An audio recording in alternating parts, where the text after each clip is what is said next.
মহান আল্লাহ সুবহানাহু ওয়া তাআলা আমাদের এই মাহফিলে বসার তৌফিক এনায়েত করলো। সেই মালিকের দরবারে শুকরিয়া আদায় করে সবাই বলি আলহামদুলিল্লাহ। আমার মনে হয় ফেব্রুয়ারি মাসে গই না, হয়তো 2 দিন বা 3 দিন আমার এই মাসটার মধ্যে মানে মাহফিল ছাড়া গেছে। আর এই 28টা দিনের মধ্যে আমি 27 দিনে আমি মনে হয় কমপক্ষে 24 দিনে আমি মাহফিল করছি। তো বুঝতেই পারেন যে শরীরের কি অবস্থা। তারপরেও সেলিম গেছে বলছে আমি দাওয়াত রাখছি, কারণ গত 5ই আগস্ট একটি ডেট দিয়েছিলাম, দেশের কারণে আসা পারিনি।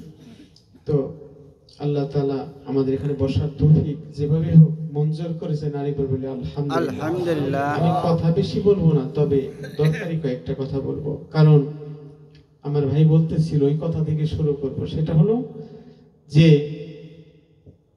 যুগ হয়েছে হলো ইন্টারনেটের জামানা, আধুনিক জামানা। আমি বলতে চাই যুবক ভাইদের লক্ষ্য করে, ধর্মের তাসাউফের এই দিক, তরিকতের এই দিকটা এমন একটা পথ, যুগ যত আধুনিক হবে এই আমাদের বিদ্যা তত্ত্ব তত প্রতিষ্ঠিত হবে, সন্দেহ নাই। আমি গ্যারান্টি দিয়ে বলতে পারি, কোনদিন যদি ধর্মের অসার কোনো সাইড চলেও যায়, কিন্তু মানব মুক্তির এই আধ্যাত্মিক পথ এটা বিজ্ঞানের বাইরে নয়। এখন বিজ্ঞানীরা বিভিন্ন যন্ত্র দিয়া, দরদিরা খেয়াল করেন, বিভিন্ন যন্ত্র দিয়া বিভিন্ন বাবারে সাউন্ড বারে বারে বিভিন্ন রকম করিস, ইকো কমাই দিয়ে কিন্তু সাউন্ড একটু মসৃণ করে সুন্দর করে ভাষায়, না আমি কথা কই শান্তি পাবো না, অনেক জোর লাগবে, আমি দেহে কোলাবে না। এই জন্য সাউন্ড অনেক সুন্দর রাখো তুমি, নাহলে আমার জন্য কষ্টকর হয়ে যাবে। যাই হোক, এভাবে থাক, সমস্যা নাই। তাহলে তৎকালীন জামানায় মানুষ, আল্লাহর ওলিরা, আমাদের জিটকার শরীফ থেকে দেওয়ান শাহ সুফি আব্দুর রশিদ আল চিশতি নিজামী বাবাজান, তার এক ভক্ত থাকে বরিশাল, তার নাম হলো সোনামুদ্দি হাজী। তাকে স্মরণ করেছে, সোনামুদ্দি আমার কিছু টাকার দরকার। তো সে ওখান থেকেই ভক্ত পূজা পারছে, বলেন না সুবহানাল্লাহ। সে উপলব্ধি করেছে, স্ত্রীকে বলছে, স্ত্রী আমার মুর্শিদের টাকার প্রয়োজন হয়েছে। তো জগৎ যত আধুনিক হোক, একটা মানুষ আরেকটা মানুষ দূরে রয়েছে, দুইজনের মধ্যে যোগাযোগ করা, ভক্তের সাথে মুরিদের যোগাযোগ, আশিকের সাথে মাশুকের যোগাযোগ, এইটা একমাত্র আল্লাহর ওলিদের পক্ষেই সম্ভব, এই পথেই সম্ভব, ঠিক কিনা? ঠিক। তো আমি এই জন্য বলবো বাজানরা, আমি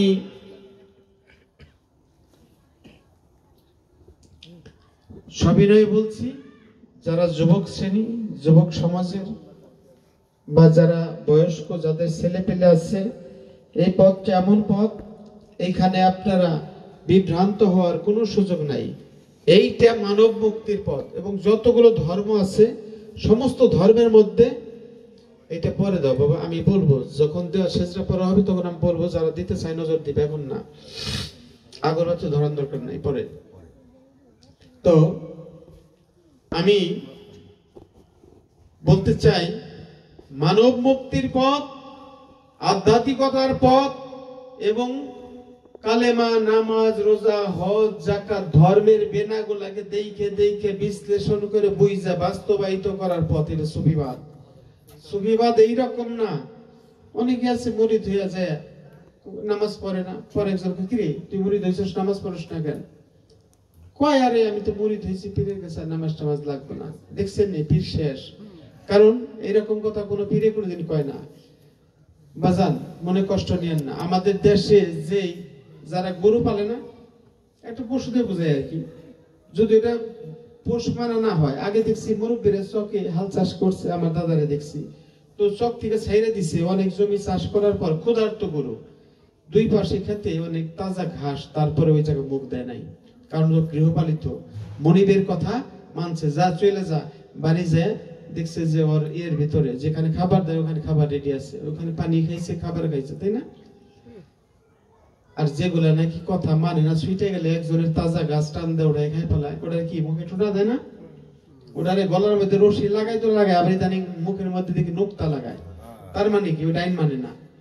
তো বিশৃঙ্খল জাতি যখন নবী মুহাম্মদ রাসূলুল্লাহ সাল্লাল্লাহু আলাইহি ওয়াসাল্লামের দায়িমুস সালাত সার্বক্ষণিকভাবে সুন্দরভাবে চলা, অবিরত প্রভুকে স্মরণ রাখা, এটা সম্ভব হয় না, তখন তিনি বললেন যে না, তুমি দিনে 5 বার ওযু করো, পবিত্র হও, এসে জামাত সহকারে সালাত আদায় করো। দিনে যদি 5 বার নামাজ পড়ে ওই লোকটা রকাম কুকাম করার সম্ভাবনা কম, তাই না? এই জন্য আপনি ওয়াক্তীয় নামাজই পড়েন না, আবার দেখা গেল বললেন যে দাইমি সালাত, আমি সর্বক্ষণ নামাজের মধ্যে থাকি, এটা কি হয়? জানি না, হইতে পারে কারো। এই জন্য শরীয়ত তরিকত আব্দুল কাদের জিলানী রাহমাতুল্লাহ বলেছেন তার বুনিয়াত তালিমের কিতাবের ভিতরে, যেই ব্যক্তি ইলমে শরীয়ত এবং ইলমে মারিফত দুইটাকে না মানবে, শুধু শরীয়ত করে মারিফত মানে না, ওইটা ফাসিক। আর যে শুধু মারিফত করে শরীয়ত মানে না, এটা মুনাফিক। কিসের জন্য? দুইজনের মধ্যে ভেজাল। তিনি বলতেছে যে দুইটাকে মানবে, সে সমাজে সম্মানিত হবে। এখন যাই হোক, শরীয়ত খালি নামাজ পড়াই শরীয়ত না, অনেক কিছু ওজনে কম দিলে আপনার শরীয়ত ছিটা যায়, ঠিক কিনা? একজনে আপনার জমির ধান কাটতেছেন, আর একজনের জমি কিছু পেঁচাই নিয়ে আসলেন, ওইটা কি শরীয়ত রইল? আইন রইল? ইবাদত যতই করেন, আপনার খাদ্য যদি হারাম হয়, দেহের রক্ত যদি হারাম হয়, আপনার ওই হারাম রক্ত দিয়ে ভালো করে ইবাদত সম্ভব না। সেদিন এক গান শুনতেছি, ভালোই লাগছে। সেটা হলো, উনি বলতেছে যে ক্ষেতের আইন কাইটে কেটে বেকা করে, ও তো সমাজের মাতবর, ও তো সমাজের সভাপতি, মসজিদে যারা সামনের কাতারে দাঁড়ায় সেরা আবার কাতার সোজা করো।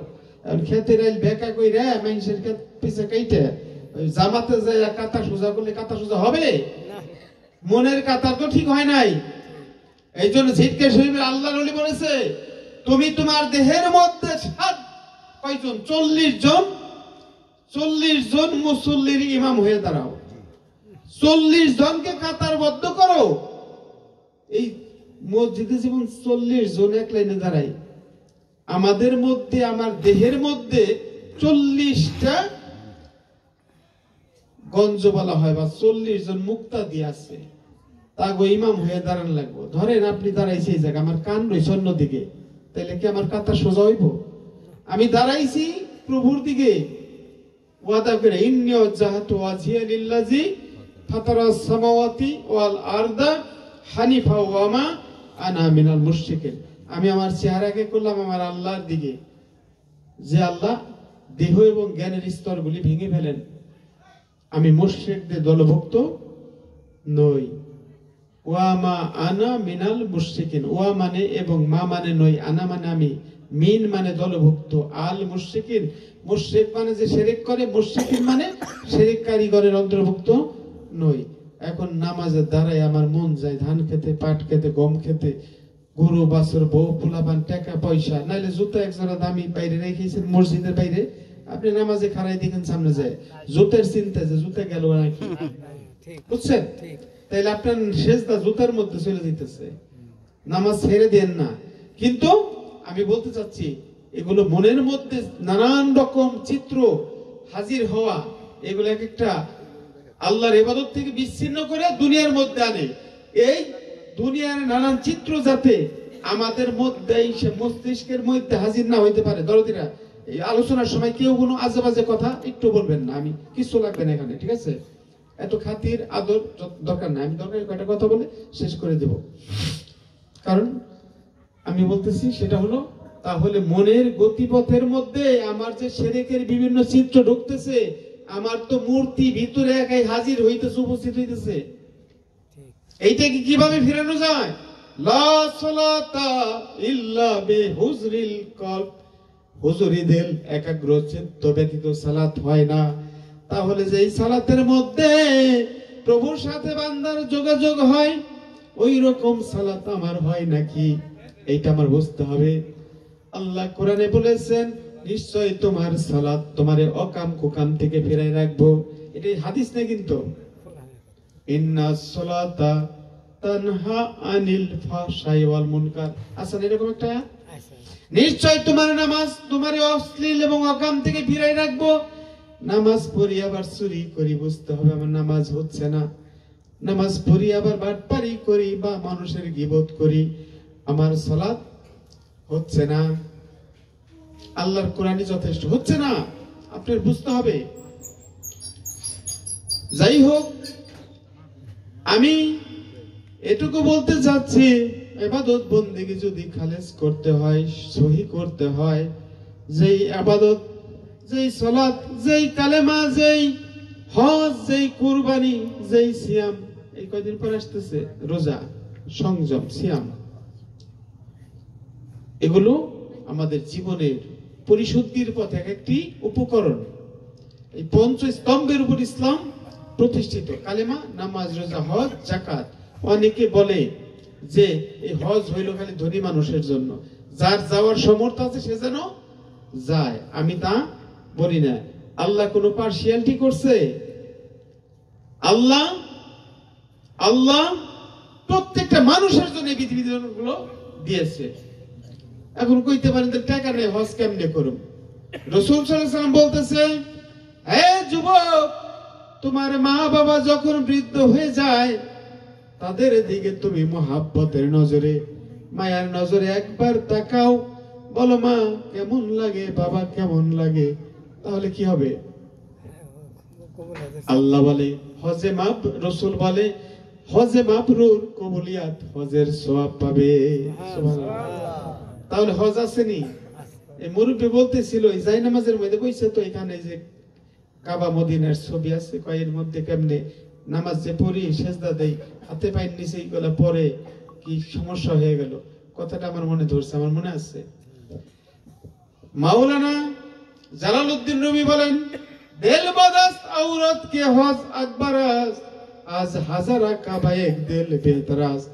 যে নিজের দিলের মধ্যে প্রভুর নূর দ্বারা আলোকিত করতে পেরেছে, প্রভুর সাথে যোগাযোগ হয়েছে, ওই ব্যক্তির দিল হলো একটি কাবার চাইতে উত্তম, ওই ব্যক্তির দিল হাজার কাবার চাইতে উত্তম। বলা যাবে কি সুবহানাল্লাহ?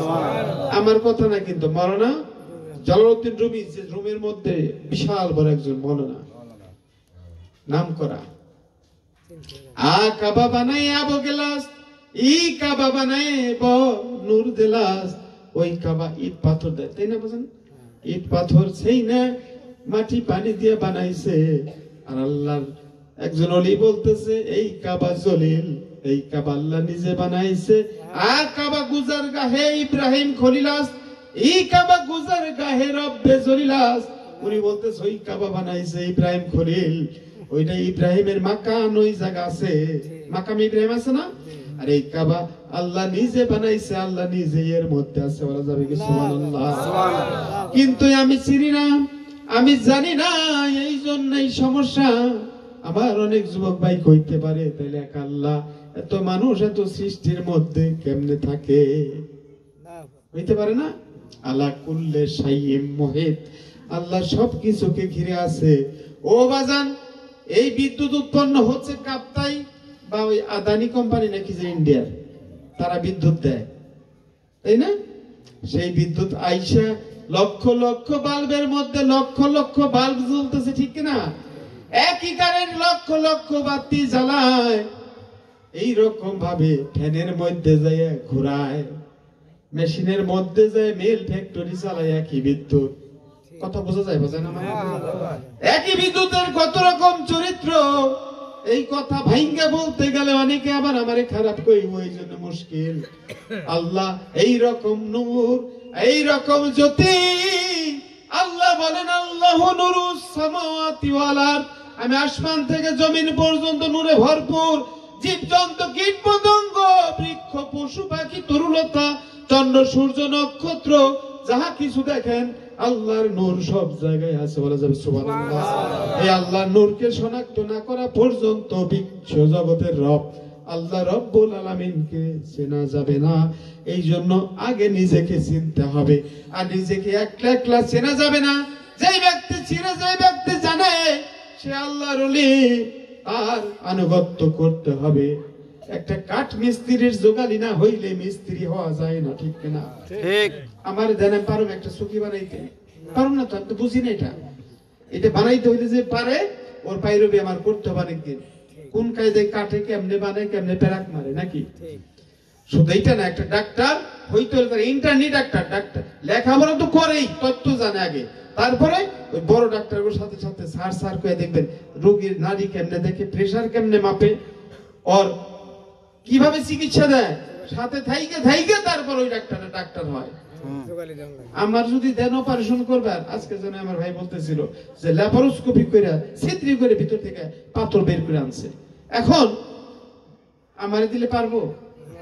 এই জন্য যারা বলে আল্লাহ যথেষ্ট, বান্দার কাছে যাওয়া দরকার নাই, আপনার 100 বার বুদ্ধি খাটাইতে হবে।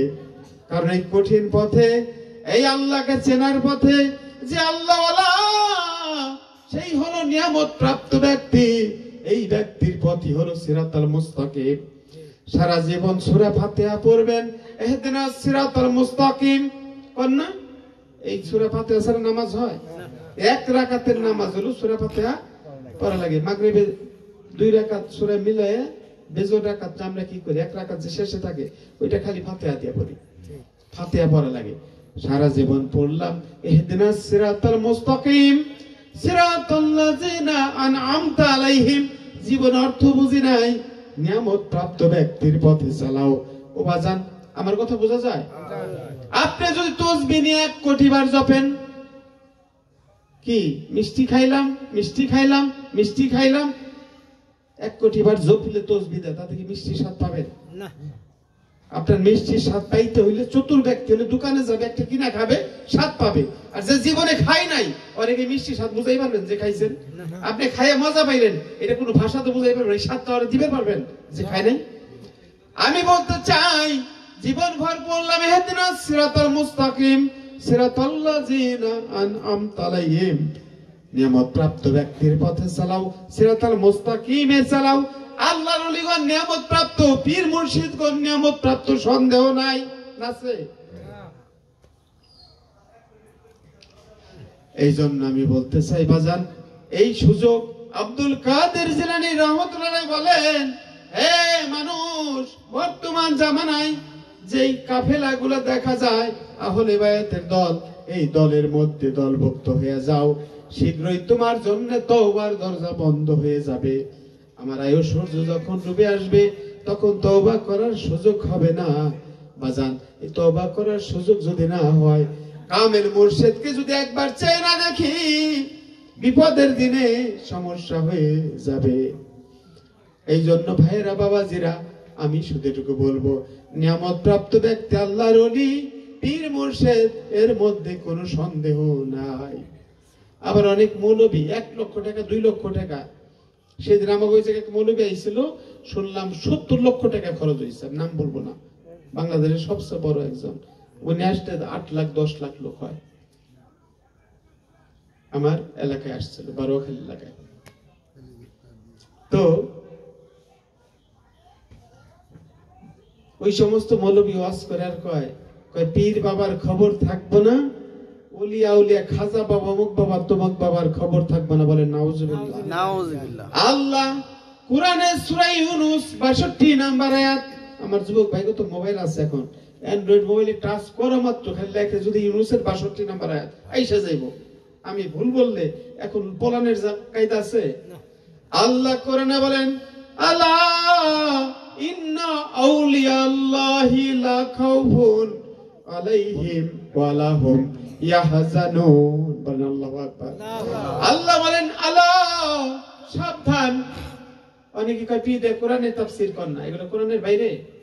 আলা সাবধান, ইন্না নিশ্চয়, জোরটা দিছে কথা দেখছেন, সাবধান নিশ্চয়, আউলিয়া আল্লাহ, ওলি শব্দের বহু বচন আউলিয়া।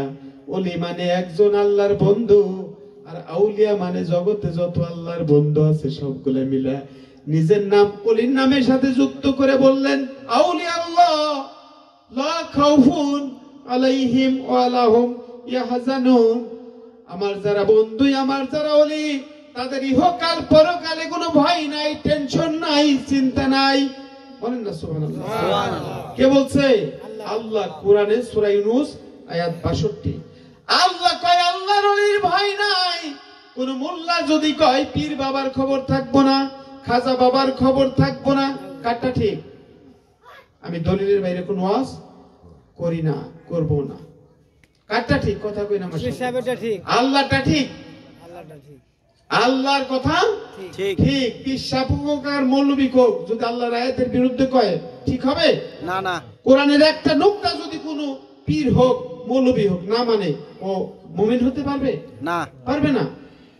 আল্লাহ বলে আমার যারা বন্ধু, গ্যারান্টি দিছে আল্লাহ, ভয় নাই, চিন্তা নাই, নির্ভয় নিশ্চিন্ত। আবার কয় নয় ধরলাম আল্লাহর ওলি গেল, পীর তো মইরা যাইব, তোমার উপকার কেমনে করব? কয় কি না। আল্লাহ বলেছে ইউক্তালু ফি সাবিলিল্লাহ, যারা আল্লাহর পথে কতল হয়ে যায়, লা ইয়ামুতু, তাদেরকে তোমরা মৃত বলিও না। হাদিসে এসেছে লা ইয়ামুতু, আর কোরআনে এসেছে আমওয়াতান, মানে তারা মরে না, বাল আহিয়াউন, বরং তারা জীবন্ত। ইনদা রাব্বিহিম ইউরজাকুন, রবের কাছ থেকে রিজিক প্রাপ্ত। আল্লাহর কোরআন ইউক্তাল মানে কতল হয়। অনেকে মনে করছে ধর্মযুদ্ধে যায়, হইতে পারে শহীদ, কিন্তু জিহাদে আকবর হলো যেই ব্যক্তি নফসের বিরুদ্ধে জিহাদ করে, কুপ্রবৃত্তির বিরুদ্ধে জিহাদ করে, যে ব্যক্তি নিজের আমিত্বকে বিনাশ করার জন্য জিহাদ করে, প্রভুকে পাওয়ার জন্য জিহাদ করে, আল্লাহর নূর দ্বারা আলোকিত হয়, যে ব্যক্তি ইহকাল পরকালে টেনশন মুক্ত হয়ে যায়, সেই আল্লাহর ওলি। তাহলে কি খাজা বাবার চিন্তা আছে? খাজা বাবা মঈনুদ্দিন চিশতি আজমেরী রহমাতুল্লাহ আলাইহি, তিনি যে আল্লাহর ওলি, আপনার কি সন্দেহ আছে? বিশাল বড়, হ্যাঁ, বিশাল বড়। যেই খাজা মঈনুদ্দিন চিশতি আজমেরী আসার পরে পৃথ্বীরাজ বলল পানি দেব না, খাজা মঈনুদ্দিন চিশতি বলল এক লোটা পানি নিয়ে আসো। এক লোটার মধ্যে আনা সাগরের সমস্ত পানি চলে এসেছিল। আল্লাহর ওলির কারামত এইগুলো দেখা লক্ষ লক্ষ বিভিন্ন ধর্মের মানুষ ইসলাম কবুল করেছে। আর আজকে এগো বক্তব্য অনেক লোক হয়, ঠিক আছে, 10 জন অন্য ধর্মের লোক যায় ওইখানে ইসলাম কবুল করে, তাদের হাতে বায়াত গ্রহণ করে না, এত সোজা না। আর যে খাজা মঈনুদ্দিন চিশতি, বাংলার বুকে বাবা শাহজালাল ইয়েমেনি মুজাররদ, মুজাররদ মানে চিরকুমার, যেই শাহজালাল সারা জীবন নবীর উম্মতের মহব্বতে বিয়ে শাদী পর্যন্ত করে নাই, আর তার মাজার ভাঙতে যায় আজকাল, যাই কিনা? সাবধান হয়ে যান। আমি হাদিস পড়ছি, মান আদালি ওলিয়ান ফাকাদ আযানতুহু বিল হারবে। আল্লাহর রাসূল বলেছেন, যেই ব্যক্তি আল্লাহর ওলির বিপক্ষে যাবে, আল্লাহ তার বিরুদ্ধে যুদ্ধ ঘোষণা করে। বলেন নাউযুবিল্লাহ, নাউযুবিল্লাহ। কারণ আমাদের বিরুদ্ধে আল্লাহ যুদ্ধ ঘোষণা করবে, এটা আমরা চাই না, আল্লাহর কাছে আশ্রয় চাই। সাবধান। অনেকে কয় মাজার তো বানাইতে কয় নাই, তাহলে কি রাসূলের রওজা শরীফটা ভাঙতে চায় তারা? এত সাহস! তাই তো করতেছে। আল্লাহর ওলির মাজার ভাঙলে কপাল পড়বে মুসলমান জাতির, কারণ ওলির কিছু হবে না, কিচ্ছু হবে না। তারা লামাকানে অমরত্ব লাভ করছে, আল্লাহ বলছে নির্ভয় নিশ্চিত, ঠিক না? তখন টেনশন কি? ওই মাজার আমাদের জন্য দরকার। আমরা যারা দুনিয়ার পাপে জর্জরিত মানুষ, আল্লাহর ওলির মাজারের কাছে যে যদি কোরআন তেলাওয়াত করি, আল্লাহর বিভিন্ন সানা সিফাত বর্ণনা করি, দুরূদ শরীফ পড়ি, তারপরে কি করি? আল্লাহর কাছে হাত তুলি, আল্লাহ আমি অপরাধী গুনাহগার, আল্লাহ রে তোমার মার্কা মারা ওলি, তোমার বন্ধু, তার উসিলায় তোমার কাছে হাত তুললাম, আমার এই সমস্যা তুমি আল্লাহ এই সমস্যা থেকে মুক্ত করে দাও। আল্লাহ মুক্ত করে দিতে পারে কিনা? এবং দেখ, আল্লাহ বলে আমার বন্ধু হাত তুলতে দেরি হয়, আল্লাহর ওলি যদি চায় আল্লাহ দিতে দেরি করে না, করে না বাজান। এই জন্য আল্লাহর ওলির বিপক্ষে কেউ যায় না। যুবক, কেউ তোমারে বলবো আসো যাই এই মাজার ভেঙ্গা আসি, আইলে পরে সওয়াব হইব, জিহাদের পুণ্য পাইবা, জীবনে এই অপকর্মে যাইও না। তোমার ভালো না লাগলো এই মাজারে যাইও না, কিন্তু মাজার ভাঙতে যাও না। তোমার শুধু তোমার কপাল পুড়বে না, তোমার 14 গোষ্ঠীর কপাল পুড়ে যাবে। ঠিক। ওই বংশে পূর্ব বংশ কষ্টে থাকবে এবং আগত যারা আসবে ভবিষ্যতে ওই বংশের মধ্যে ভালো সন্তান জন্ম নেবে না। জেনে রাখো, ঠিক ঠিক যেন তেন জায়গায় আল্লাহর ওলি আসে না। যেই সেজদার মধ্যে, যেই সিলসিলা বংশের মধ্যে কোনো কালে না কোনো কালে প্রিয় কোনো ভালো আল্লাহর মাহবুব বান্দা ছিল। যেমন খাজা মঈনুদ্দিন চিশতির জীবনীতে তার যে আগমনের মাতৃবংশ পিতৃবংশ দেখলাম, ইমাম হাসান ইমাম হুসাইন রাদিয়াল্লাহু আনহু পর্যন্ত ঠেকছে। ঠিক এই খাজা মঈনুদ্দিন চিশতি এবং আব্দুল কাদের জিলানী তারাই তো ধর্মের বড় খেদমত করেছে পরবর্তীকালে। তাদের সিলসিলাটা, তাদের বংশটা ইমাম হাসান এবং ইমাম হুসাইন রাদিয়াল্লাহু তাআলা আনহু ঠিক আছে। সেই পর্যন্ত ঠেকছে। তাহলে বুঝতে হবে বাজান, সাবধান। আমি শুধু এই কথাটাই বললাম। যাই হোক, এই জন্য আপনারা ভালো, আমি জানি এলাকার মানুষ আল্লাহর ওলিদের ভালোবাসে। আমাদের বাংলাদেশের মানুষ আমি জিজ্ঞেস করে দেখেছি, শতকরা 99 জন ভালোবাসে। দুই একটা মানুষ মিলাদে কিয়াম করতে গেলে না একটু বেকায় বসে থাকে, কারণ ওই যে ভিতরে একটু প্যাস একটু ঢুকাই দিচ্ছে না। ওনরা দোষী না, ওনরা দোষী না, ওনারে যে এলেম দিচ্ছে যে খারাইলে বিদাত। আমি কথা বলি, অনেকে কষ্ট পায় বাজান। নবীর বিদাত বলা হয়, বিদাত মানে হলো নতুন আবিষ্কার, মানে ধর্মের মধ্যে যেটা নতুন যোগ হয়েছে ওইটা হলো বিদাত। যাই হোক, বিদাতে হাসানা, বিদাতে দালালা, একটা ভালো একটা মন্দ। ধরো মোবাইলটা আবিষ্কার হয়েছে, এটার ভালো কাজে একজন প্রেগনেন্ট মহিলার সিজার করতে হইব, আপনি তো একটা ক্লিনিকে ফোন দেন, ভাই আসতেছি, আপনি রেডি থাকেন, তাহলে ফোনটা ভালো কাজে বিপদের সময় ব্যবহার হলো না।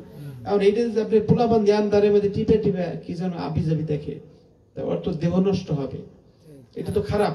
খারাপ খারাপ স্যার দেখি। এই জন্য এটা ভালো আছে মন্দ আছে। বলতে চাচ্ছিলাম এই যে শব্দযন্ত্র দিয়ে কথা বলতেছি, এইটা নবীর জামানায় ছিল, সাহাবীর জামানায় ছিল, তাবেঈন তাবেঈন এই জামানায় ছিল। আগে হযরত বেলাল রাদিয়াল্লাহু আনহু পাশে একটা ছাদের উপরে উঠে ওইখানে দাঁড়ায় আজান দিত, উঁচু জায়গায় দাঁড়ায় খালি মুখে আজান দিত, যতদূর শোনা যাইত।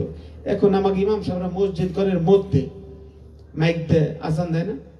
বিরুদ্ধে বলতেছি না, দেয়, মানুষ শব্দ পায় জোরে, মানুষ আসসালাতু খায়রুম মিনান নাওম শেষ রাতে যখন বলে ঘুম থেকে জেগে মানুষ নামাজ যাইতে পারে। আমরা এগুলা বিদাত কই না, মন্দ কই না। যারা বিদাত বলে তাদের বোঝার জন্য বলতেছি, তারা যেন মাথার মধ্যে গিলো আসে। তাহলে এই মাইক ছিল না, কোন ফিকহ ফতোয়া, এই যে বিভিন্ন শাস্ত্রীয় গ্রন্থ, এই যে ব্যাকরণ আরবি নিয়ে গবেষণার বিভিন্ন তাফসীর গ্রন্থ, এগুলো পরে বিভিন্ন নাম, বুখারী মুসলিম, এই বিভিন্ন সিয়াসিত্তার গ্রন্থ, এগুলো পরবর্তীতে হয়েছে, এগুলো আমাদের উপকার হইতেছে, তাই না? এখন আপনি বিদাত কই এগুলো বাদ দিবেন? মাদ্রাসা কত পরে তৈরি হয়েছে, তাই কি বাদ দিবেন? এগুলো বুঝতে হবে, এগুলো ভালো। আল্লাহ কোরআনে বলেন আফালা ইয়াতাদাব্বারুনাল কুরআন আম আলা কুলুবিন আকফালুহা, তারা কি কোরআন গবেষণা করে না, নাকি তাদের অন্তরের মধ্যে তালা লেগে গেল? আচ্ছা, কোরআন যদি আল্লাহ গবেষণা করো, তো গবেষণা করলে কি আবিষ্কার হইব না? গবেষণা করলে নতুন আবিষ্কার হইব কিনা? তাহলে এটা কি কোরআনের বিপক্ষে গেল? কি এলেম হইলাম আমরা, কেমন আলেম হইলাম? এর চেয়ে মূর্খরা ভালো। কারণ আমাদের বুঝতে হবে। আপনারা বিরক্ত হচ্ছেন না তো? আমি বেশি কথা বলবো না, আমি শুধু বলতে চাচ্ছি, সাবধান করতে চাচ্ছি। কারণ তরিকত এমন একটা পথ, তরিকত এমন একটা পথ, আল্লাহর ওলিদের পথ। আমরা একটু সেজরা শরীফ পড়ি না? যেই পীরের সেজরা নাই, শুনে রাখেন, যেই পীরের সেজরা নাই, সিলসিলা নাই, যেই পীরের সিলসিলা যায় রসুলে মিলে নাই, ওই পীরের কাছে মুরিদ হইেন না, কপাল পুড়ে যাবে, কিচ্ছু পাইবেন না। ওই কতরি জিকির, সোনা জিকির দিব, সুবহানাল্লাহ আলহামদুলিল্লাহ, এই কতরি জলি জিকির দিবে, এগুলা কইরা আল্লাহরে পাওয়া জবরই মুশকিল। আমি বিরুদ্ধে বলতেছি না জিকিরের, করেন গা, কিন্তু যদি জিকির জেনে বুঝে করতে হয়, তাহলে যেই সিলসিলাটা রসুল এবং সেই সিলসিলা হয়ে আসছে রসুল থেকে। গাদিরে খুমে তিনি বলেছেন ১৬ লক্ষ সাহাবী বা কম বেশি হইতে পারে, এর মতান্তর আছে, বিদায় হজের পরে। মদিনার উপকণ্ঠে দা পন্ড অফ খুম, একটা নিচু জলাশয় এলাকা। ওইখানে আসার পরে তিনি সাহাবায়ে কেরামকে একত্র করে উটের পিঠের আসনগুলো উঁচা কইরা মিম্বর বানায়া সেখানে দাঁড়ায়া মাওলা আলীকে লোকজনের দিকে আমরা তুলে ধরলেন, বললেন মান কুনতু মাওলাহু ফাহাজা আলিউল মাওলা, আমি যার মাওলা আলী তার মাওলা। অর্থাৎ এই আলী কারমুল্লাহ হুজুর 6 জন খলিফার মধ্য দিয়ে আমরা চিশতিয়া তরিকার আলীর যে খলিফা হাসান বসরি আল আনসারী হয়ে, খাজা মঈনুদ্দিন চিশতি আজমিরি হয়ে, সিটকা শরীফের দেওয়ান শাহ সুফি আব্দুর রশিদ আল চিশতি নিজামী হয়ে, তার যে সুযোগ্য নাতি দেওয়ান মহিউদ্দিন আল চিশতি নিজামী, আমার মুর্শিদ কিবলা। আমাদের মনে অনেক জোর। ও বাজান, এই জায়গায় আসার সময় দিচ্ছে ট্রেন লাইন। আচ্ছা বলেন তো, ট্রেনের ইঞ্জিনের সাথে যদি বগি বাজাই না থাকে, ইঞ্জিন যদি যায়, বগি যাইব কিনা? যাইবো। তাইলে আমাদের রাসূলের সিলসিলার সাথে সাথে বগিটা বাজাই না আছে, ওই লোকটা যদি আমল একটু কম হয়, নবী প্রেমের কারণে, আল্লাহর ওলির প্রেমের কারণে, ওই লোক মুক্তি পাবে, সন্দেহ নাই। ট্রেনের বগি মনে করেন মাল বোঝাই করা, কিন্তু ধরেন এক বগি খালি স্বর্ণদানাই আছে, ওটা নিতেই মনে করেন এই ঢাকা। এখন ওইটারে ঢাকা নিবেন যে কমলাপুরের স্টেশনে, এখন ইঞ্জিনের সাথে বাজানো নাই, ওই সোনাদানার বগি যাইবো? আর মনে করেন একটা বগি একবার খালি, কিচ্ছু নাই, ওর মধ্যে মাল নাই, কিন্তু এটা ইঞ্জিনের সাথে লাগাই না কোকটা, ইঞ্জিন যদি যাইবো কিনা, যাইবো কিনা? যাইবো। বুঝতে হবে, এই জন্য আল্লাহর ওলির সিলসিলার সাথে যা লাগানো আছে, ওই ব্যক্তির টেনশন কম। এই জন্য বর্তমান জামানায় মানব মুক্তির পথে আল্লাহর ওলির পথ, পীর মুর্শিদের পথের বাইরে হক কোন পথ নাই। কারণ আমি প্রথমেই বলছি যে একটা মিস্ত্রি হইতে হলে মিস্ত্রির জোগালি হওয়া লাগে। কিছু লোককে আল্লাহ যথেষ্ট, আরে বাজান আল্লাহ তো যথেষ্ট। আল্লাহরে নাম আনছে কে জগতে? বিশ্ব জগতের মালিক একজন আছে, আল্লাহ, সেইটা না মানে কে? এমন যে ফেরাউন নিজের খোদা দাবি করছে, মুসারে কয় আমি খোদা, মুসা তোর খোদা আমি মানি না। মিশরের লোকজন কইল আমাকে খোদা ফেরাউন, তাইলে দেশে তো বৃষ্টি হয় না, বৃষ্টি দাও, তুমি বৃষ্টি নামাও। ও তো বলল আচ্ছা কালকে বলবো। এখন রাত্রে ধ্যানে বসছে আর আল্লাহরে ডাকে, আল্লাহ আমি তো নকল খোদা, তোমার চিনিও না জানিও না, মুসারও মানি না, কারণ রাজত্বের কারণে, সম্পদের কারণে, আমার অহংকারের কারণে আমি লোকের মধ্যে মুসারে নবী মানতে লজ্জা পাই। কারণ মুসা আমার পরিবারের মধ্যে বড় হয়েছে, ওরে আমরা কুড়ে আনছি নীল নদের পার থেকে, এখনো কয় নবী। ও যদি আমার চেয়ে বড় হয়ে যায়, নবী মানে আল্লাহ কথা কয়, আমি দেশের বাচ্চা, ও কই বেরসাই হলো দুনিয়ার বাচ্চা, ওরে আল্লাহ দুনিয়ার বাচ্চা বানাইছে, আমি তো এটা মানতে পারি না। তবে আল্লাহ এই উম্মত, এই গাছপালা, পশু পাখি, এগুলো তো তোমার। আমি ওকে বিভ্রান্ত করছি, আল্লাহ তুমি বৃষ্টি দাও নাহলে মারা যায়। আল্লাহ ওর এলহামদা জানাই দিল যে ফেরাউন কালকে বৃষ্টি হইব। আল্লাহু আকবার। আল্লাহরে মানতো কিনা? গোপনে গোপনে মানতো, কিন্তু ওই মানায় কাম হয় নাই। শুধুমাত্র বৃষ্টি হইছে পরদিন মুষলধারে, ও যায় করে বৃষ্টি হবে আজকে, মুষলধারে বৃষ্টি হইল, ওর খোদাগিরি আরো বাইরে গেল। আল্লাহ এই কায়দা ওরে দিছে, এটা আল্লাহই ভালো জানে নাকি? শুধু এই জায়গা না, সূরা আরাফ 7 নম্বর সূরা 11 নম্বরে আয়াত, যুবক দরকার পড়লে নোট করতে পারো। আল্লাহ কোরআনে বলেন ওয়ালাকাদ খালাকনাকুম সুম্মা সাওয়ারনাকুম সুম্মা কুলনা লিল মালাইকাতি ইসজুদু লি আদম ফাসাজাদু ইল্লা ইবলিস লাম ইয়াকুম মিনাস সাজিদিন। আল্লাহ বললেন ওয়ালাকাদ খালাকনাকুম, যখন আদমকে আমি সুন্দর করে সৃষ্টি করি, সুসংগঠিত করে দেই, অন্য আয়াত এসেছে ওয়া নাফাকতু ফি মির রূহি, আমার মধ্যে হইতে ওর মধ্যে রূহ উৎকার করিয়া দেই। আল্লাহ বলেন ফাকাউলাহু সাজিদিন, অতঃপর বললাম সেজদায় লুটাইয়া পড়ো লি আদম, কার জন্য? আদমের জন্য। আদমকে তোমরা সবাই সেজদায় লুটাইয়া পড়ো। ফাসাজাদু, অতঃপর সবাই সেজদা করলো, ইল্লা ইবলিস, কে ব্যতীত? খেয়াল করেন কথাটা, খেয়াল করেন, ইবলিস ব্যতীত। ওই ইবলিসের নাম ছিল মুআল্লিমুল মালাইকা। 9 লক্ষ বছর আল্লাহকে সিজদা করেছে। কত বছর? 9 লক্ষ বছর। কত কত তাফসীরে বলছে আরো বেশি। এতকাল সিজদা করেছে আল্লাহরে। আল্লাহ কয় ইবলিস তোরে কে মানা করছে তুই আদমকে সিজদা করিস না? ইবলিস কয় আনা খায়রুম মিনহু, আমি ওর চাইতে উত্তম। এগুলো কিন্তু কোরআনের ভাষা, হাদিস নয়। আনা খায়রুম মিনহু, ওর চাইতে আমি উত্তম। আল্লাহ কয় বাটপার, তোর চেহারা বিকৃত হয়ে গেছে, লানতি হয়ে গেছে, তোর চেহারা পরিবর্তন হয়ে গেছে, তুই জাহান্নামে চলে যা, তুই আর জান্নাতে থাকতে পারবি না। ও বাজান, তাহলে আল্লাহরে মানছে, এতকাল সিজদা করছে, এক আদমরে সিজদা করে নাই, ফল কি ভালো হইছে? না। আল্লাহ তোমারে মানি কিন্তু আদমকে মানি না। এখন আল্লাহরে মানি আদমরে না মানলে ফল ভালো হয়? হয় নাই। যুগে যুগে যারাই আল্লাহর প্রতিনিধি না মানছে তাদের ফল ভালো হয় নাই। এই জন্য ভাইরা বাবাজিরা, আজাজিল নাম ছিল মুআল্লিমুল মালাইকা, ফেরেশতাগো শিক্ষক। ফেরেশতাগো শিক্ষক হয়েও সে লানতি হয়ে গেল, তাই না? এই শয়তান কি এখন হয়ে গেছে, মানে রিটায়ার্ড পাইছে, কাজ করে না, এরকম কাজ করে? হ্যাঁ, করে না। কয়টা রূপ শয়তানের জানেন? অভাব নাই, 3টে রূপ। মরদুদ, খান্নাস, ইবলিস। হজে গেছেন নাকি আপনি? তো অনেক মানুষ যে হজে গেছেন দেখবেন মিনায় 3টে শয়তানের প্রতিকৃতি আছে, বানাই রাখছে। জামারে আকাবা, উলা, উস্তা, মানে বড় শয়তান, মেজো শয়তান, ছোট শয়তান। এইটা মুজদালিফা থেকে 7টা করে ছোট ছোট পাথর কুড়াই নেয়, নিয়ে ওই জায়গা মারে শয়তানের গায়ে। মারার পরে দেশে এই ওজনে কম দেয়, শয়তান কি করে? এরকম হাজি সাহেব আছে না? আছে, অনেক ভালো আছে, সবার কথা কই না, কিন্তু কম দেয়। ক্ষেতের আইল কাটে, চুরি বাটপারি করে, এরকম হাজি সাহেব আছে।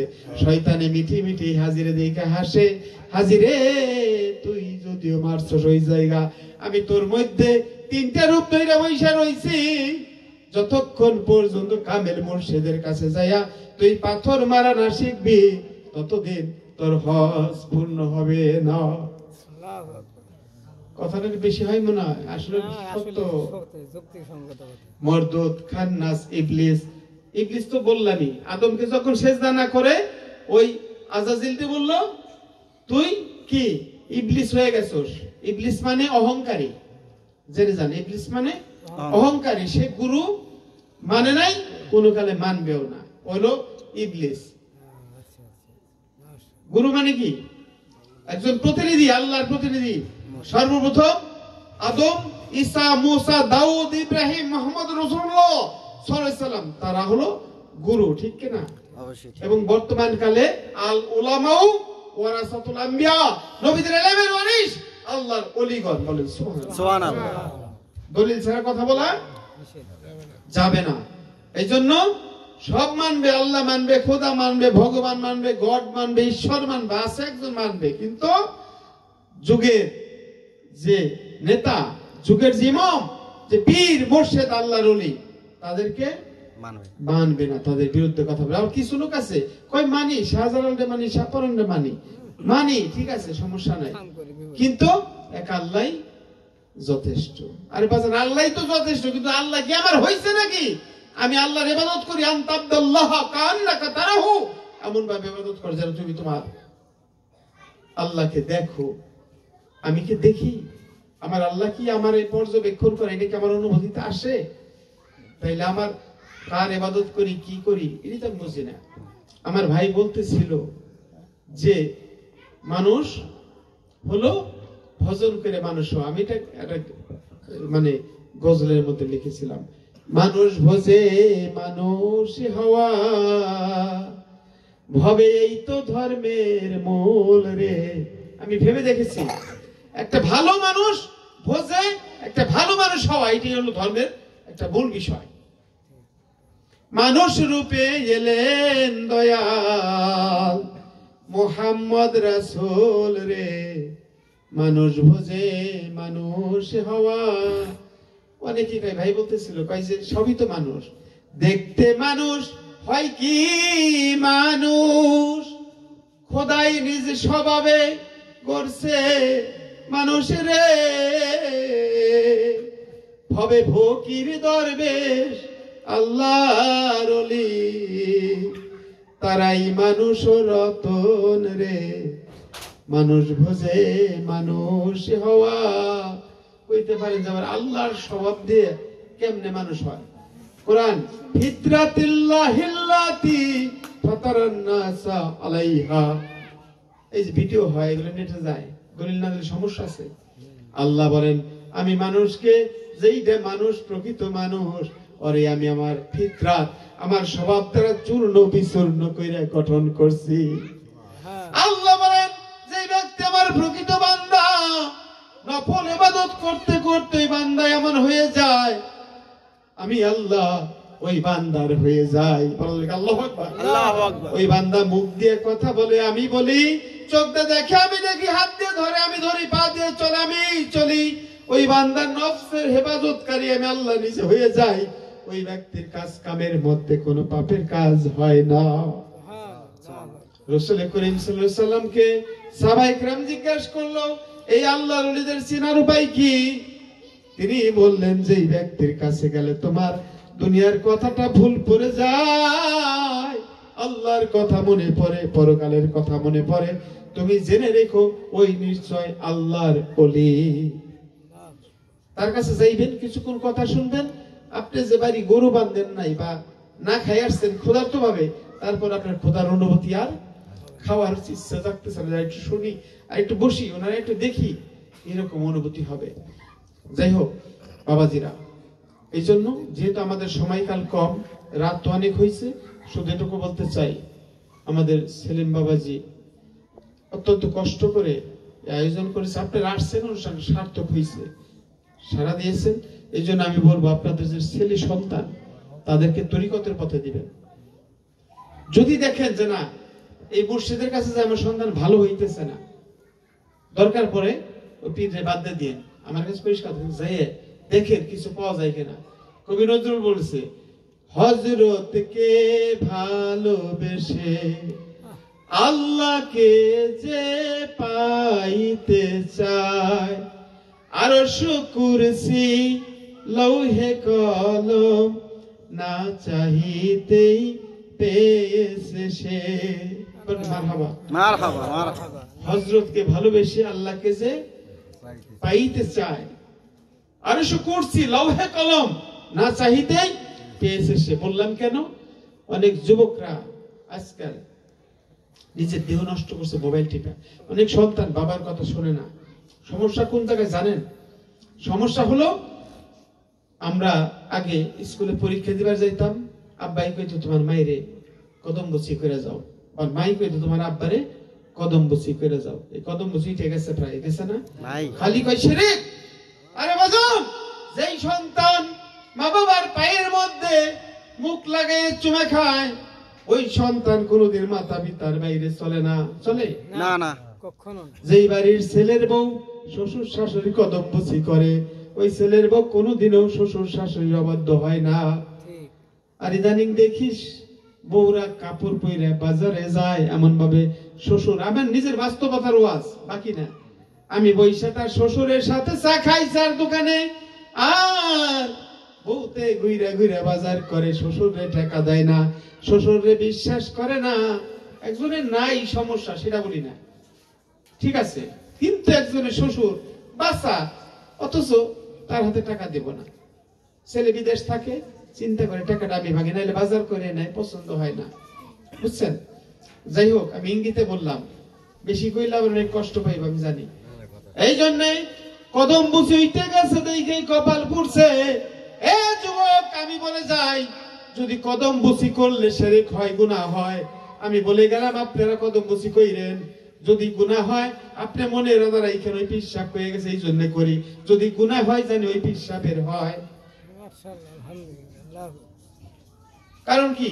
গুনাহ হইলে যদি অপরাধ হয়, সন্তান যদি মা বাবাকে ভালোবাসার কারণে গুনাহ হয়ে যায়।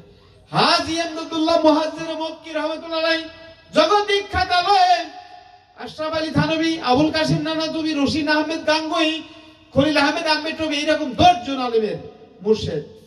সে ফতোয়া দিয়ে বলেছে, কাবায় যে হাজরে আসওয়াদ কালো পাথর চুমা দিলে গুনাহ মাফ হয়, হে মানুষ শোনো, এইখান থেকে আমি ফতোয়া দিলাম, তোমরা যদি আল্লাহর ওলি, মাতা পিতা, উস্তাদ, মুর্শিদ, তাদের হস্তপদ চুম্বন করো, গুনাহ মাফ হয়ে যাবে। সুবহানাল্লাহ। জিন্দা হাজরে আসওয়াদ ছিল না, আর কি বলবো তোমার এই মাইকের মধ্যে। এই জন্য যদি মানুষ হইতে চাও, তাহলে মুক্তির দরজায় যাইতে হলে একমাত্র ইবাদত হবে আল্লাহর জন্য। কিন্তু আল্লাহর ইবাদত করার জন্য নবীর মহব্বত ছাড়া আল্লাহর ইবাদত সম্ভব নয়। নবী হলো ঈমান, ঈমান ছাড়া আল্লাহর কাছে ইবাদত পৌঁছায় না, ঠিক কি না? ঠিক। আর খেদমত হবে মাতা পিতার, কার? মাতা পিতা এবং বয়স্ক প্রবীণ দাদা দাদি মুরব্বী যারা থাকে তাদের। আর সহবত হবে আল্লাহর ওলিকে। সহবত মানে কি? সঙ্গ। যার সঙ্গে থাইকা আছে না, দয়াল পরশ মনি রে, লোহা রে বানাইলা রে কাঞ্চা সোনা, মুর্শিদ রতন অমূল্য ধন, দিন থাকিতে চিনলাম না, লোহা রে বানাইলা রে কাঞ্চা সোনা। মুর্শিদ পরশ রতন, পরশ পাথর। মুর্শিদের ওই পাথর দিয়া যদি নিজের সাথে স্পর্শ করা যায়, বাজান আপনি ওই পরশ পাথর সোনা হয়ে যাবেন।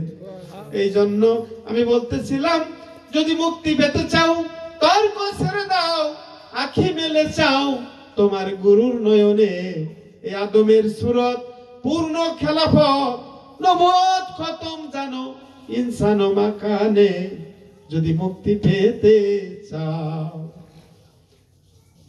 আমি বলতেছিলাম না, দেখতে মানুষ হয় কি মানুষ, খোদাই নিজ স্বভাবে করছে মানুষ রে,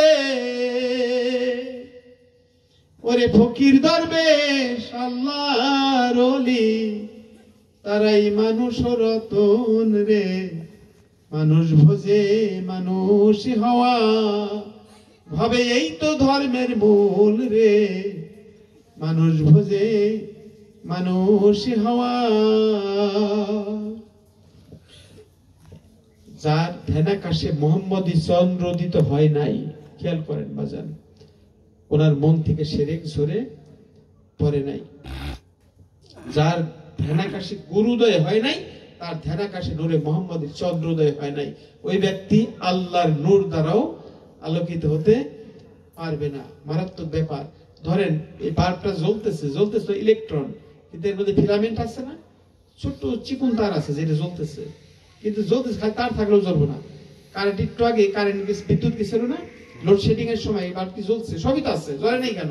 বিদ্যুৎ কারেন্ট নাই। এই জন্য দেহের মধ্যে আল্লাহ, বান্দা, মোহাম্মদ তিনের ভাগ না বুঝলে বাজার ভেজাল আছে। ওরে এই কালেবে আল্লাহ আদম নবী সবুদ করো রে, আগে দিন থাকিতে মনের মানুষ ধরো, চিনিবার তরে নবী আইন করিল খফি, মান আরাফা নফসু বলে হাদিসে কহিল। সিনার এলেম ভাইরে, সিনাই সিনাই এলো, কিসে আসছে? নবী থেকে আলী, আলী থেকে কয় পীর লাগবে না, নবীর এলেমের সিনার এলাম। নবী বলেছে আনা মদিনাতুল ইলমি ওয়া আলিউন বাবুহা। আল্লাহু আকবার। আমি এলেমের একটা মহাসমুদ্র, মহাসাগর, বিশাল একটা নগর, আর ওইটার দরজা হলো আলী কারামুল্লাহ ওয়াজহু। কেউ এলেমের দরজায় প্রবেশ করতে গেলে আলীর দরজা প্রবেশ করতে হবে, আর আলীর দরজা হলো ওলির দরজা, বর্তমান পীর মুর্শিদের দরজা। আল্লাহু আকবার, আলহামদুলিল্লাহ। এই জন্য বিভ্রান্ত হওয়ার সুযোগ নাই। আমি বলতেছিলাম যে যুবক, তুমি চাচর বাবাজিদের বলতে, ভাইদের বলতেছিলাম যে আপনাদের সন্তান তরিকত দেন। কেন বলছি? কারণ যেই সন্তান তরিকত ভুক্ত হবে, ও নিজের দেহটা রক্ষা করার কৌশল শিখবে। বিশ্বাস করেন না করেন, আমার কাছে কমপক্ষে সবখানে ছেলেবেলা আছে, কেউ বিয়ে করছে কেউ করে না, এই যে একজন বিষয়টি এরকম অনেক। মনে করেন ইয়াং জেনারেশন শিক্ষিত ছেলে পেলে, আমার বিশ্বাস ওরা বিপদগামী হবে না। কারণ দেহ রক্ত নষ্ট করে যারা নিজের জীবন যৌবন নষ্ট করে দিচ্ছে। আছে না একটা কবিতা, যে জন দিবসে মনের হরষে জ্বালাই মোমের বাতি, আশু গৃহে তার দেখিবে না আর নিশীথে প্রদীপ ভাতি। যুবক, ইশারাই বললাম যে দিনের বেলায় মোমবাতি জ্বালায়, একদিন অন্ধকার রাত আসবে, সেই দিন মোমবাতির দরকার পড়বো, সেই দিন তোমার ঘরে আলো থাকবে না। এই জন্য নিজের যৌবনের শক্তিকে তুমি অকারণে অপব্যয় করে নষ্ট করিও না। যেদিন তোমার এই যৌবনের শক্তি প্রয়োজন হবে তখন আর পাবে না। এই জন্য আমার ইঙ্গিতের কথা অবশ্য অনেকে অন্যভাবে নেবে, কিন্তু এটা দরকার। এই জন্য আমার একটা কথা শুনে যদি একটা যুবক মনে করে না আমি নিজেকে সংযত করে মা বাবার কথা মতো চলি, সুন্দরভাবে লেখাপড়া করি, জীবনটা গঠন করি, পরে জীবন ভোগের অনেক সুযোগ আসবে। এই জন্য সন্তানদের তরিকতপন্থী করে দিলে তারা ইহ জগতে যুবক বয়সে যে সন্তান যায় ও আল্লাহর ওলি হইতে পারে দ্রুত, কারণ ওর দেহের মধ্যে যে কামনা বাসনার শক্তি সেইটাকে কনভার্ট করে আল্লাহর পথে ইবাদতে মশগুল হলে ওই ব্যক্তি নাজাতের পথে যেতে পারে। আরেকটা কথা বলে যাই, নিজেরা মা বাবার জন্য যারা চলে গেছে একটু ছোটখাটো যাই হোক, একটু মাহফিল, দোয়ার মাহফিল, মিলাদ মাহফিল যেভাবে বলেন বছরান্তে একবার ছোট করে কইরেন।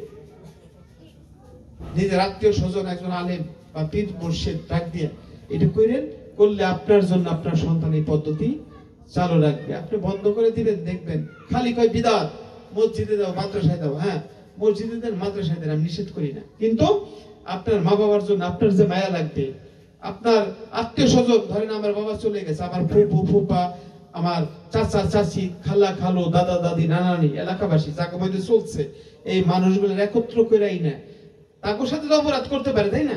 ভুল করতে পারে না? তো তারা যদি হাত তুলে আল্লাহ মাফ করে দেয়, তারা যদি মাফ করে দেয় তাহলে এটা কি ভালো হইল না? যাদের মধ্যে চলছে তারা যদি বান্দার হকের ব্যাপারে আল্লাহ কঠোর, এটা মাফ করবে না ওই ব্যক্তি মাফ না করলে। আল্লাহর ইবাদত করিনি, আল্লাহর হক আল্লাহ মাফ করে দিতেও পারে। এই জন্য এগুলো আমাদের বুঝতে হবে। এই জন্য অনুষ্ঠানগুলো বন্ধ করেন না, কারণ ইদানিং অনেক ফতোয়া হয়, মারা গেলেই কয় মসজিদ মাদ্রাসা দিয়ে দেন, খবরদার বিদাত, এটা বাইরে ব্যর্থ করেন না।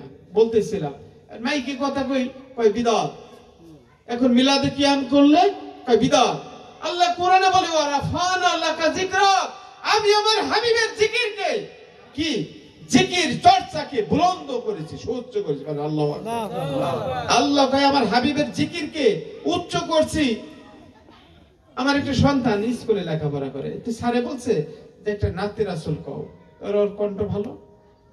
ও বলছে হলো মুহাম্মদ নাম যতই জপি ততই মধুর লাগে, নামে এত মধু থাকে কে জানি তো আগে, মুহাম্মদ নাম যতই জপি ততই মধুর লাগে।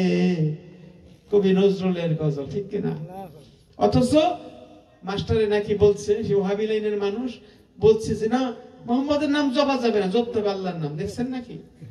আল্লাহ কোরআনে বলছে ওয়া রাফানা লাকা যিকরাক, আমি আপনার জিকিরকে বুলন্দ করেছি। আল্লাহ কোরআনে কয় ইন্নাল্লাহা ওয়া মালাইকাতাহু ইউসাল্লুনা আলান নবী, আমি আল্লাহ আমার ফেরেশতা করে নিয়ে নবীর উপরে দরুদ ভেজিয়া থাকি, সালাত করিয়া থাকি। সুবহানাল্লাহ, সুবহানাল্লাহ। এগুলা কি মানতে হবে না? আল্লাহ কয় আমি নিজে ফেরেশতা করে নিয়ে নবীর শানে দরুদ, তাফসীরে লেখছে দরুদ, কিন্তু কোরআনে হলো সাল্লু, মানে সালাত করিয়া থাকি। আল্লাহ আবার কি সালাত করে নবীর উপরে? মারাত্মক ব্যাপার না? তখন লিখলো দরুদ। ইয়া আইয়ুহাল্লাযিনা আমানু সাল্লু আলাইহি ওয়া সাল্লিমু তাসলিমা। আল্লাহ বলতেছেন হে ঈমানদারগণ, ঈমানের অনুশীলনকারীগণ, নবীর উপরে তোমরা সালাত ও সালাম পাঠাও তাসলিমা, সম্মান সহকারে, ইজ্জত সহকারে। তাহলে কে বলছে? তারা নাকি দলিলই পায় না। আমরা দরুদ পড়ি, ইয়া নবী সালামু আলাইকা কই, এতে নাকি শিরক বিদআত নানান কিছু হয়ে যায়।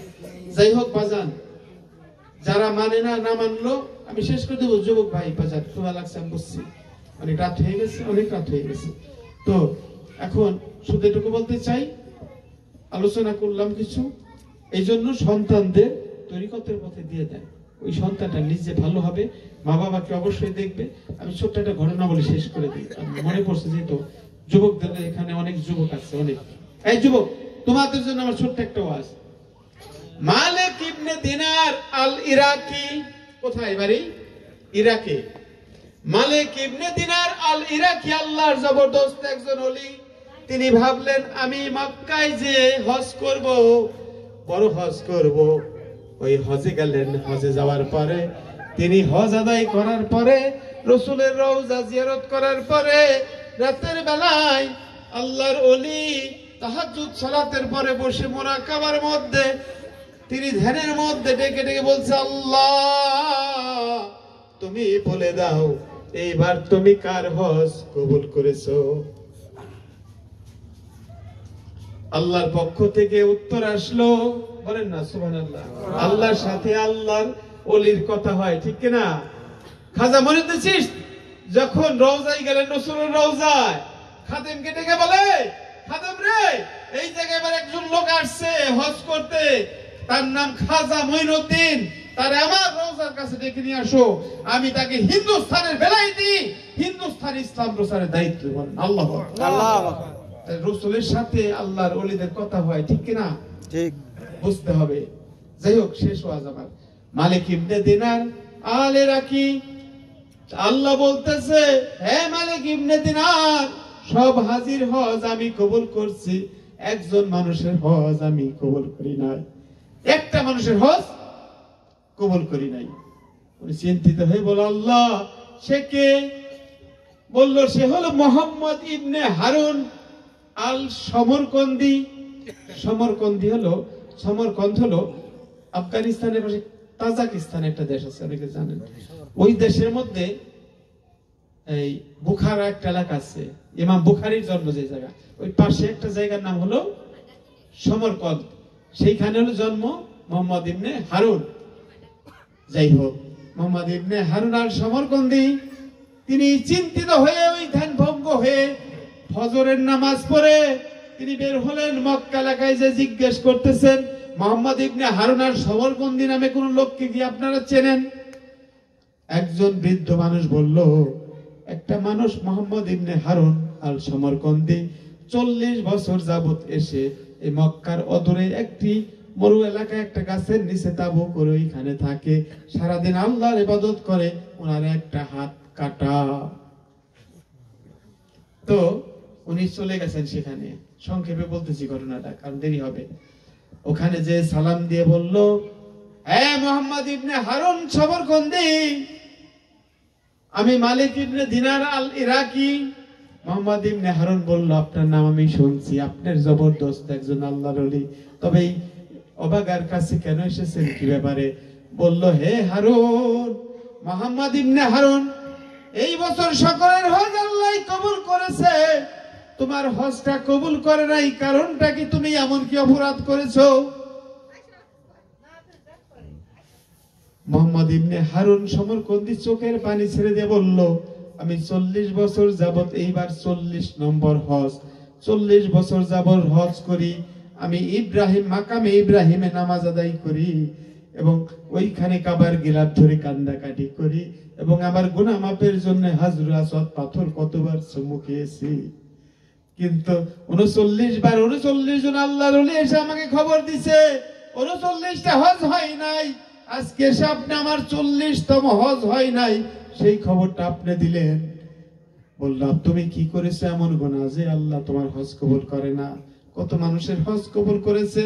মুহাম্মদ ইবনে হারুন সমরকন্দি বলতেছে, আল্লাহর ওলি রে, আমি এমন অপরাধ করেছি, এই অপরাধ মনে হয় কোনো কালেই ক্ষমা পাবো না। আমি ছিলাম আমার মায়ের একমাত্র সন্তান, আমার বাবা ছোটবেলায় মারা যায়, আমার মা অনেক কষ্ট করে আমাকে মানুষ করে, অনেক কষ্ট করে লালন পালন করে বড় করেছে। আমি ব্যবসায়ী হয়েছি, ব্যবসা করতাম, আমার 7 জন বাদী ছিল, 7 জন কাজের মেয়ে ছিল। আমি খুব নেশা করতাম, মদ পান করতাম। একদিন ঠিক রমজানের আগের দিন চাঁদ দেখা গেছে, এমন সময় আমার মা রান্না করতেছে বাড়িতে, রাত্রে খাবে এই জন্য, আর আমি নেশাগ্রস্ত অবস্থায় বাড়ি ফিরেছি। ফেরার পরে বলতেছে, হারুন, মুহাম্মদ ইবনে হারুন, তোর মতো সন্তান আল্লাহ আমারে কেন দিল?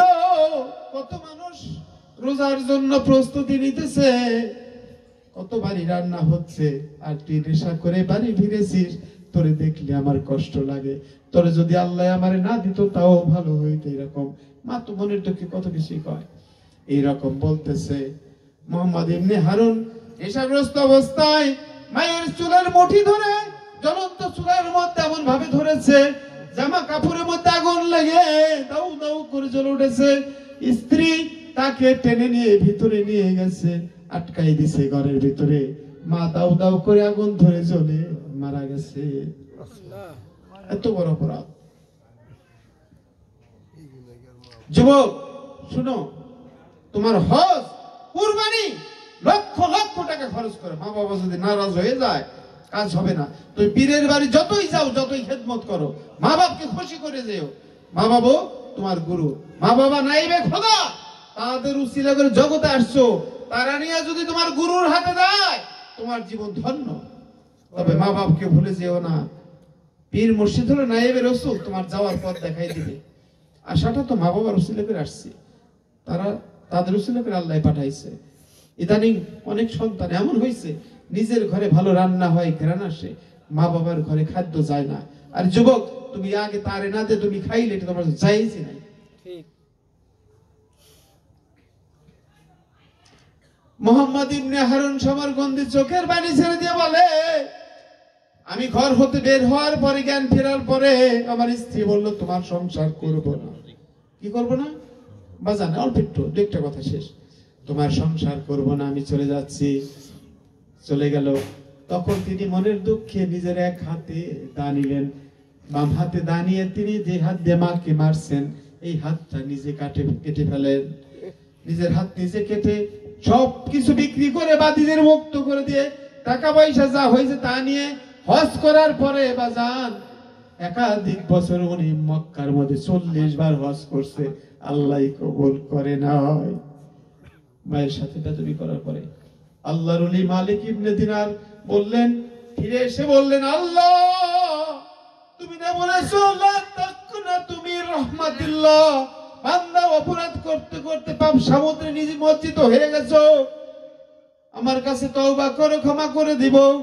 আল্লাহ জানাই দিল, এ মালিক ইবনে দিনার, আমি আমার ইবাদত কম করলে আমি ক্ষমা করব, বান্দার হক নষ্ট করলে আমি ক্ষমা করব না। হ্যাঁ, মালিক ইবনে দিনার তার ইবাদতের পুণ্য পাবে, কারণ আমি পরকালে যখন এই সন্তান জাহান্নামী হবে আমি তার মাকে চিনার কায়দা করে দিব।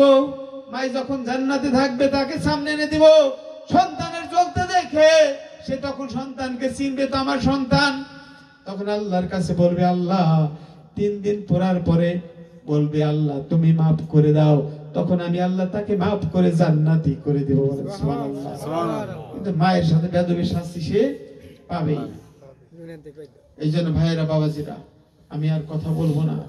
মা বাবার সাথে বেয়াদবি করে না। হজে যাইবে পারো না, তুমি মা বাবাকে ভালোবাসো, হজ হবে, সন্দেহ নেই। যাই হোক, আমি আলোচনা করেছি, একটু বেশি হয়ে গেছে, রাত বেশি হয়েছে, অনেকে বিরক্ত হবেন। আমি দোয়া করি, আল্লাহুম্মা সাল্লি আলা সাইয়্যিদিনা মাওলানা মুহাম্মদ ওয়া আলা আলি সাইয়্যিদিনা মাওলানা মুহাম্মদ। নূর নবীজির মহব্বতে যে জন হইল দিওয়ানা, মুর্শিদেরও ইশকে পড়ে যে হইল ফানা ফানা, আল্লাহ রাজি তার উপরে দূর হয়েছে ভাবনা। আল্লাহুম্মা সাল্লি আলা সাইয়্যিদিনা